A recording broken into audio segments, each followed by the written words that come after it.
I'm Millie Hill, author of Give Birth Like a Feminist, the book about why birth is a feminist issue. In this podcast, I meet some of the experts featured in the book and explore childbirth through a feminist lens. In this episode, I speak to Holly Dunsworth, a biological anthropologist and Professor of Anthropology at the University of Rhode Island. Holly's work came to my attention when I was researching Give Birth Like a Feminist and discovered she had challenged a theory called the Obstetric Dilemma. You might not be familiar with that name, but you will be familiar with the ideas behind it, essentially that childbirth is more difficult for us humans than for any other mammal, because we're an intelligent species with large brains, but we've also evolved to walk upright. This obstetric dilemma suggests that there's something different or even wrong about human females. But luckily, Holly Dunsworth has had the foresight to challenge this incredibly male-centered way of looking at women's bodies. So hi, Holly. Hi, how are you? I'm good. Thanks for joining me. It's an absolute thrill to actually talk to you and meet you because it is wonderful to meet you too. I was so excited when I was writing Give Birth Like a Feminist to find out about your research and your work, because it just somehow it sort of like absolutely slots into everything that I was trying to explore through the book. This whole idea that women's bodies are somehow inadequate, and that they kind of need to be rescued from their inadequacy by by others. And then I came across your research, and it kind of blew my mind, because the obstetric dilemma, although I'm not sure I actually knew the name of it at the time, but this idea that we are, women aren't quite built right for childbirth, and that our pelvises, it's because we walk upright, that our pelvises, have to, and there's this compromise between walking upright and the size of the baby's head and human intelligence and all of that. I had that plugged into the back of my mind for such a long time, like all my life, I think, that's why birth was so difficult. And then I found your work. So talk to me about so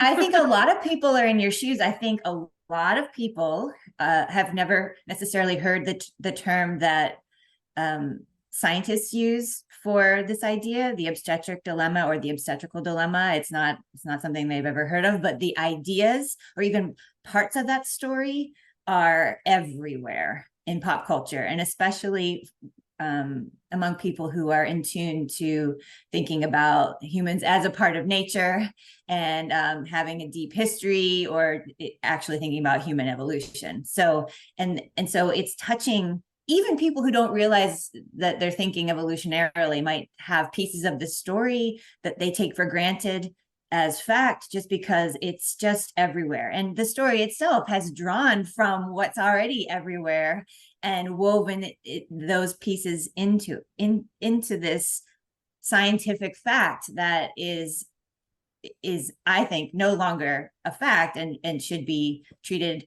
very skeptically, to be kind. So talk to us about what that scientific fact in inverted commas is, for people who don't know anything about this. So whether people know it or not, all of these ideas are interrelated, and that's what strengthens them into this story that's taken for granted, the obstetrical dilemma. So there are absolute facts. We evolved to walk upright, and as part of that evolutionary history, our pelvises metamorphosed and have interesting differences compared to other primates. We have a lot of similarities in our bones, including our pelvis, with other primates, but we have a lot of interesting differences that have to do with walking upright in the way that our butt and hip muscles have moved around to help us balance while we walk on only one leg actually at a time while we're two-footed apes. And then, so we've got these funny pelvises, and then or pelvises, and we've got huge brains, and our babies have huge brains. Our babies have brains the size of adult chimpanzee brains. So we're giving birth to huge baby brains. And then we're growing them even bigger, right? Until we get our big brains as adults. So, or before we're adults. So we have these wonderful stories that we know are fact because we've got so much evidence to back it up, especially from the fossil record of human evolution, where we see the changes over time in our skeleton as we walk, become habitually bipedal, and the changes over time in our brain size, as you know, as evidence in the fossil record. And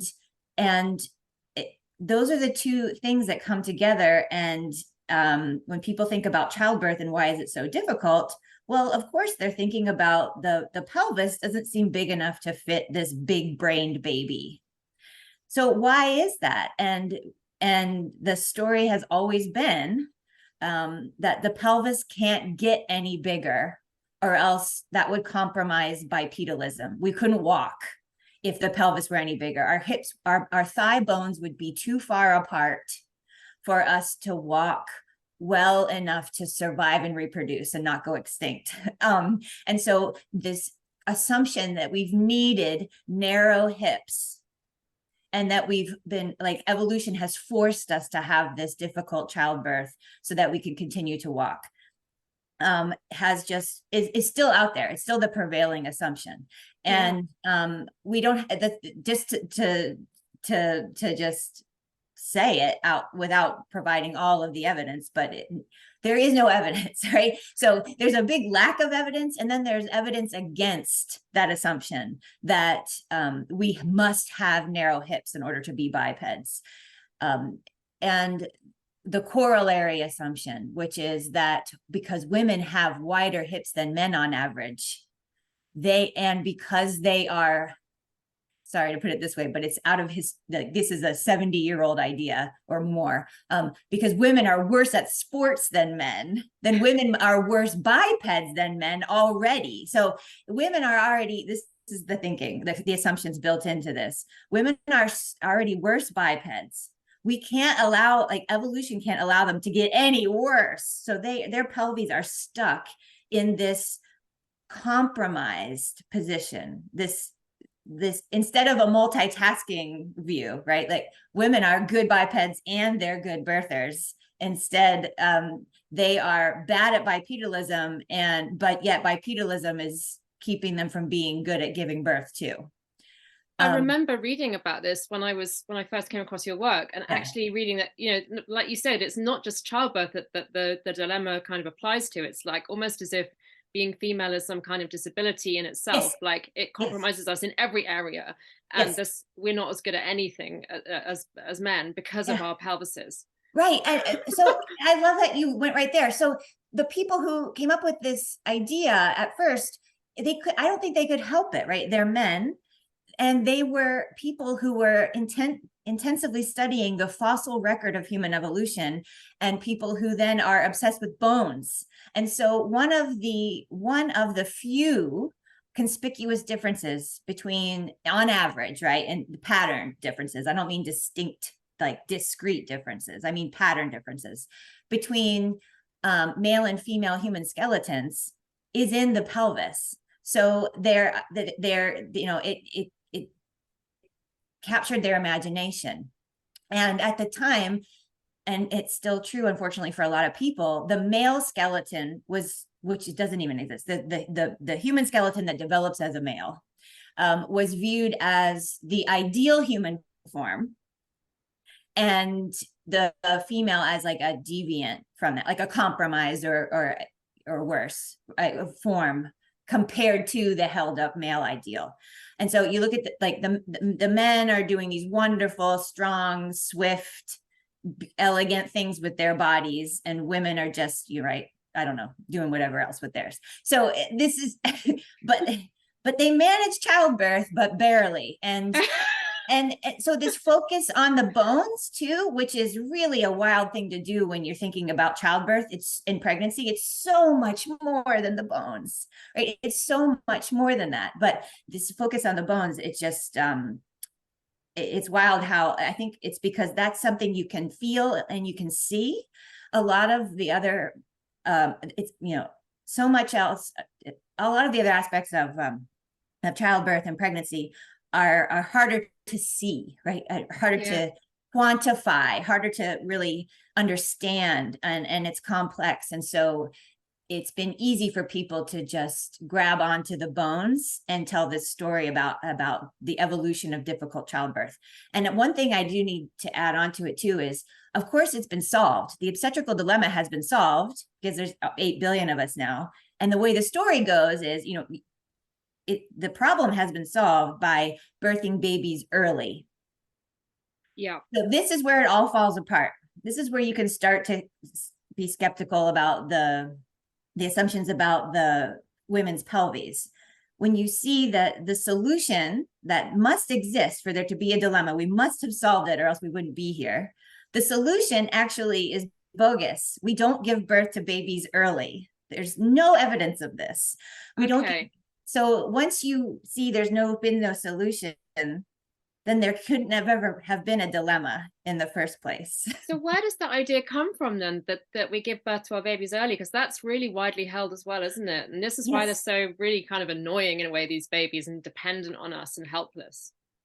Exactly. So who was telling these stories from the beginning? Who had the voice? It was mostly men from the beginning, and their narrative of human babies is it's not a very nice one.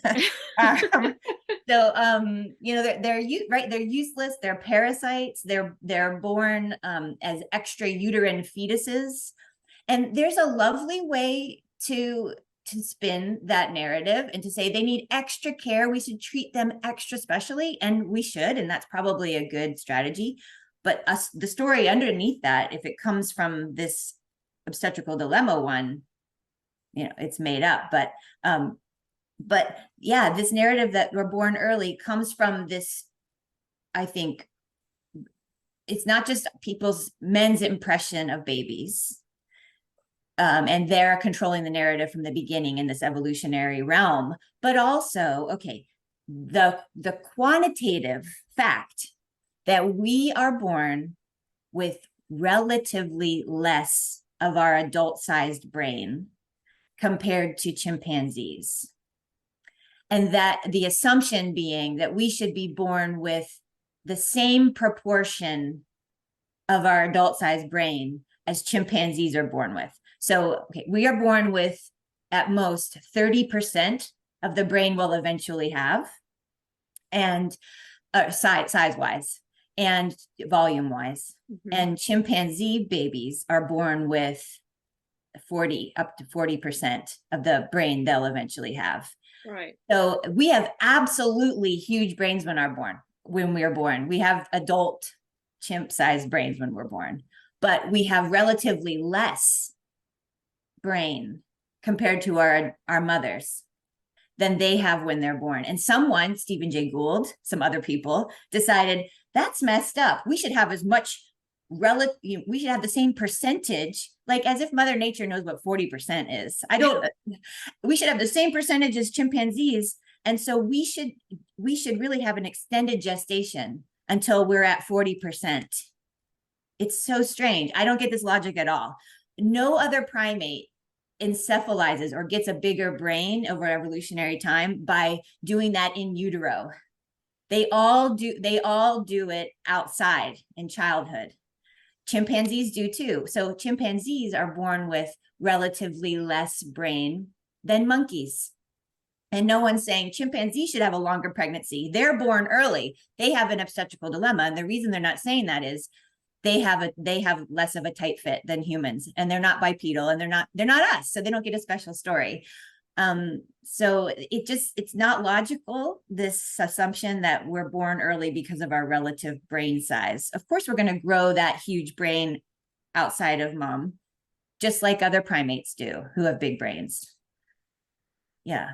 Fascinating. So much of it is coming from this kind of androcentric narrative, everything being seen through the lens of male perspective. And I was really fascinated what you're saying about the bones as well, because I think that lingers as well. Like when I talk to pregnant women and their fear, I think the visual picture that a lot of women get of birth is the sort of the bones and the head of the baby getting through the pelvic bone. And we even see videos like that, don't we? Yep. But when you explain to them about the vagina and about the, you know, the muscles and the tissue and everything, the way that everything kind of like stretches, and Yes. the head of the baby and the way that's actually soft, they're like, oh Yes. no, you know, no one ever tells people this. It's like, oh, that's a different story to the one I've kind of heard and the way I've imagined it. So Oh, and it took me years to actually hear in this context about the joints in the pelvis even expanding and opening up, the bones themselves separating and creating a lot more space, especially the sacrum, the back door flapping open. And just how much extra room you can achieve with that laxity between the pelvic bones. It helps with relaxin, that newly discovered, relative to science, newly discovered hormone, and the positioning of the body and how you can open up, especially if you're a little bit limber and you can stretch. So, I mean, it feels like we're confined to this solid, inert, immobile, hard birth canal, and we're just not. Yeah. How fascinating. So tell us a bit more about other primates as well. I think that's really interesting. So because I've heard that comparison before. So what are other primates, do they have easier births? Do they pop them out quickly? We still don't know enough about other primates, and there are wonderful scientists working on this. And I in general, I think you can assume that we have a more difficult time than they do. But so much of what we know is about birth in captivity, and that's still very little compared to birth in the wild. And so when you look at their faces, they're straining, they're probably feeling pain. It's hard work. It's probably confusing if it's never happened before. And it's probably something they hope gets over with soon. And I read enough just recently about primate cognition to actually not feel silly saying things like that. And so, it's an event, it's difficult. And some primates have what looks like the same, if you look at the size of their neonatal head and the size of their bony birth canal, it looks like they have the same tightness of fit that we do, but we definitely have more of a bony tube, so it seems like more of an experience for birthing mothers and babies. But yeah, I mean, some primates, and just like with some people just, it's quick.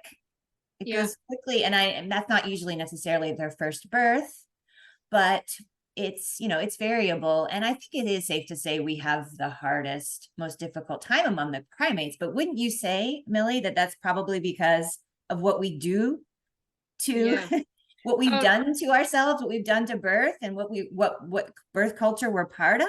Well, it's so funny how you use the expression about birth in captivity, because it set off a light bulb in my head. Some people sometimes call hospital birth in captivity, which I think it's a bit of an unfair kind of term, and I know it's going to put people's backs up slightly, but on the other hand, it's kind of fairly accurate, I think, because I agree. I remember writing this article a long time ago about pandas, and there was this great news story in the UK press about this panda that was about to give birth in a zoo, and they had created this purpose-built, probably £1 million or something, area for this sort of endangered animal to give birth in. And they'd given so much consideration to all of the pandas' needs. And I remember writing this article about it and saying, isn't it great that they're doing this for pandas, but they're not actually doing it for women? Exactly. Oh, it hurts. Yeah. And I think that's another point that made me think about, was that's the problem that we have at the moment, all these inductions that are happening for women, and they're using this evidence, which some of the evidence they're using is this trial called the ARRIVE trial. And another academic has called it comparing frying pan and fire, because whenever they do any research now, they've only got animals in captivity, if you like, to research. They haven't got very many women who are having completely natural hands-off births where their bodies are given the space to proceed naturally. And so therefore they're comparing this set of women in a hospital to this set of women in a hospital. Mm-hmm. And the frying pan and the fire, and the frying pan sometimes comes out better than the fire, or vice versa. But there's no control of someone, of a woman giving birth without anything, because everyone's afraid of that. Yeah, and I understand. I want to give everyone the benefit of the doubt, right? Of having kind human hearts, and that that being the obstacle we face. But it is more than that. There's, at least over here, we've turned it in, we've limited the experience, we've limited it because time is money. Time in the hospital is money, and because of the risk to litigation and profit, I'm sorry to say. And and then within that, there are people who care, and people who know how to help, and would love to help right away and mitigate all risk, instead of maybe, I don't know, learning how birth works, and learning how to watch and assist from that perspective, and how to be there in case from that perspective. That would be a much better way of forward. But and I think there are just so many people working on this. There are just so many wonderful people working on this, doulas and midwives and activists, that I can't help but think that things are going to improve. What do you think? Well, I don't know. It seems to be like, a culture and a counterculture always to me. And the culture never seems to want to listen to the counterculture, if that makes sense. So, Oh, I know. And what's so funny is it's so trendy to be anti-science right now, anti-science is stepping a little too far. To be critical of the scientific authority, it's so trendy. And yet, where are the legit critics of the birth industry? I just, it's just so, I know it's out of fear. I think we're afraid. At least I was so afraid. They painted me right away as like an elderly mother. I was pregnant when I was 36, so I was elderly, and so that, and I knew it was the only kid I was going to have. We decided to have one, and it was special. And I thought, and I, even though I had done so much research already at that point in my life on the evolution of childbirth, I didn't know much about the medical side and how I would be treated. And I saw myself as like a colleague of these obstetricians and midwives at the hospital, these hospital folks. And I got sucked right into the whole complex, and it all happened to me. And it is still trauma I'm working through. Oh. So I mean, fear, I know my fear and my hopes and it's too much to ask pregnant women and people to deal with this themselves. And it's way too much.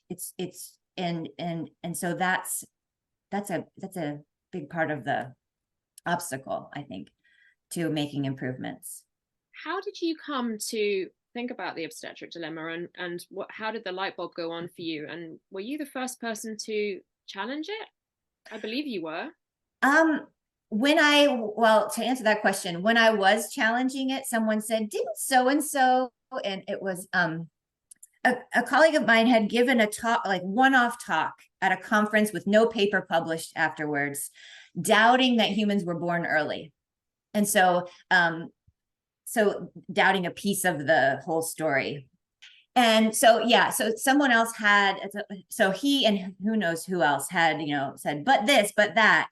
And Wenda Trevathan and Karen Rosenberg, some of my colleagues, had written a paper where they revisited the idea, and they said, it's actually not the baby's head, it's the shoulders. The shoulders can be, a problem. You've got to know you got to know some maneuvers if you're going to help somebody get through a shoulder dystocia. And so they thought, well, maybe the obstetrical dilemma is a valid hypothesis, but or a good approach, but we got to really think about the shoulders maybe even more than the big brain. So there were already kind of, there were thoughts about this, but this was fact. This was fact. And the reason I thought it was such a good story that I went looking for the evidence just to like roll around in it, like to revel in the evidence. That's what got me to it. I didn't think, well, that sounds ridiculous, and go to the literature. No, I actually thought it was such a good story that I went to go look for the evidence, and then I couldn't find any. And then I was radicalized. I really was. And it changed everything. It changed everything. It changed how I see all of human evolutionary science. In what way? Oh, obviously. So obviously evolution is true, and so much evolutionary science is wonderful, but the stories we tell to weave together the facts are sometimes legit stories, and we need stories. What else are we going to do with all these facts? I mean, the point of human evolution is for meaning making. I mean, there's sometimes some applications, like some medical applications of the science, but really the number one product of all this science is for us all to make meaning of where we come from and who we are. And we do that with stories. And sometimes those stories about those facts are good, solid stories. And other times they're complete bullshit. And I didn't have this perspective at all. I mean, I was just going along with it, thinking I was, part of this up and down scientific endeavor like everyone else. And other people were already onto this perspective, right? I just hadn't joined them. And the Obstetrical Dilemma is what got me there. And it's been awesome ever since. It's been wonderful. Yeah. And you have put forward a new theory called egg. Yes. Okay. Tell us a bit about that. So a friend said, well, you got to give a nickname to your alternative hypothesis so that people can talk about it. And so we made this cute acronym of the energetics of gestation and fetal growth. And it's really a metabolic idea, but M didn't fit in there. So we stuck to EGG. But the metabolism and energetics of the mother's body, of the pregnant body, and what the placenta can do, like a consideration of all of the physiology of pregnancy, plus gestating a fetus, that should be the focus of how we think about the limits of gestation and pregnancy. Like, what's not the bony pelvis? Like, right. Instead of thinking about the bony pelvis as as what ends pregnancy when it does, like why babies are born when they're born, this bony pelvis, take the pelvis out of it and look at humans just like we already have been looking across placental mammals. It's mostly the metabolic and energetic, the traits that add up to that comprise mother's metabolism and her energetic throughput. And body size is a pretty good way to estimate a lot of that or compare that across species. So like big mammals have longer gestations and pregnancies. Generally speaking, it's not really, metabolism and energetic use. These are traits that can really vary wildly, even between closely related species. But humans happen to have an elevated energetic throughput compared to other apes. So it makes sense to me that we could have an even longer, slightly longer pregnancy than you'd expect for our body size compared to the other apes. Right. And so, it's just considering us like mammals, considering us to be just another mammal. And instead of making our bony birth canal just some special weird way to end our pregnancy and no one else's, seems to be a better way to think about this whole story. I love thinking about humans as being special, but I actually don't think it's useful here to think about us as having this special end to our pregnancy that's cut off by our bony pelvis. It just doesn't compute. The whole length of pregnancy thing is fascinating to me, particularly on a sort of personal level, because I was a sort of long gestator, and my first baby, I went past my due date, and then I went past 42 weeks, and then I was induced. And then my second and third baby I had at home, and I declined induction, and I went with both of them to 42 weeks on the dot.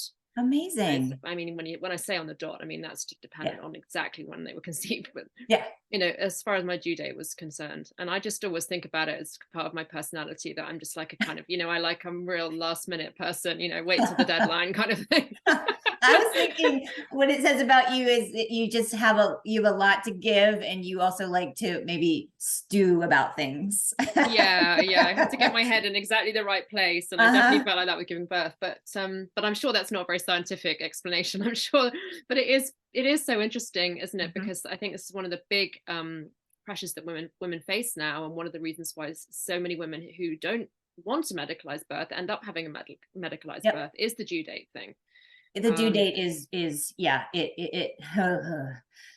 I don't even understand why. I don't know enough about it, and I mean, it's just one more way to control, I think, to control what happens and to control the birth. It's to help schedule the hospital, I think. I really don't know what else it could be. There is an implication within it as well, as the same as in the obstetric dilemma, that women's bodies aren't getting it quite right somehow as well, isn't it? Like there's a lack of trust. There's a lack of trust. This is right. There's a normal, and then anybody who's too soon is not normal, and anybody who's too late is not normal, which is mostly everybody. And then you're able to paint everybody as abnormal, and then we've got to control it. If you're early, then you've got to medicalize that. And then if it's late, we've got to medicalize that. I don't know. I'm being kind of overly suspicious, but maybe to some I might sound that way, but I think I'm being kind. Well, I think you're being fair as someone who's like looked at the existing narrative and challenged it, not just you've challenged it in an extremely academic and scientific way, and you've rigorously I think you have the right to have a view on where things are going wrong at the moment. Well, thanks. what are you up to now? Oh my goodness, I'm writing a book. I'm writing a book, and my deadline is January 2024, which is it's both not soon enough and too soon. I know that feeling. Yeah, exactly. I thought you would. So I'm living the dream. I really am. I'm living the dream writing my book. But that's basically all I can think about. And of course I have to teach, and I love teaching, but I have a normal job where I teach courses at the University of Rhode Island. And yesterday was the first day of the semester. So I kicked off my sex and reproduction class, and that's already a riot, and another class on human evolution in general. So what's the book about? Are you allowed to say? So well, I can just it's straight up human evolution, but without the patriarchal myths. Oh wow. So where can I buy it? It's human evolution for everybody, right? Without all that, without all the sex and gender bias that is still out there. I don't think there's ever been anything like this. So I'm just so happy to be doing it. Yeah. I can't wait to read it. It sounds amazing. Before you go, Thanks. do you have any advice if a woman is listening to this right now who is pregnant? Do you have any advice to her? Oh my goodness. Read your book first. Don't wait until you're super pregnant to start thinking about everything, because if you're like me, that's when I felt too vulnerable and then more fearful. And maybe it's because some things happened to me in my third trimester too that made life more difficult, but I also think that was a big part of it. And so early on, while I was still feeling like a god or a goddess, when I just got that P stick positive, and that's the time when you're feeling empowered by pregnancy to do the hard things, I would say. And that is to ask your doctor, if you have a doctor, if you've got an OBGYN, that's what we call them here. like about what they know about how you want to give birth, and get a sense of whether they know what you're talking about, because they may not. And then if they don't, find someone else. Don't be afraid to look into home birth. Don't be at all. And do it while you're empowered early on, or do it before you're pregnant. But we were talking to pregnant people now. So yeah, while you're empowered, don't wait till, that second ultrasound even, or further along. And I think that, yeah, that's all. I could talk forever to answer your question, but I won't. No, it's great. And I guess a good idea would be to ask them if they've heard of the obstetric dilemma and what they think about it. I think that's a great idea. I think that's a great idea. Yeah. All right. Well, it's been absolutely amazing speaking to you. You've been an absolute heroine in my eyes ever since I discovered your work, and really, really grateful to you for, just being able to think outside the box in that way, and debunk this theory, and come from a place of confidence and trust in women's bodies. It's absolutely brilliant. Oh, thank you. Thank you so much. Thanks for listening. If you want to find out more about why childbirth is a feminist issue, a new edition of Give Birth Like a Feminist was published in January 2023, and it's available on Kindle, audiobook, and paperback from all good bookshops. Please also subscribe to the podcast to show your support and make sure you don't miss an episode. See you next time on Give Birth Like a Feminist.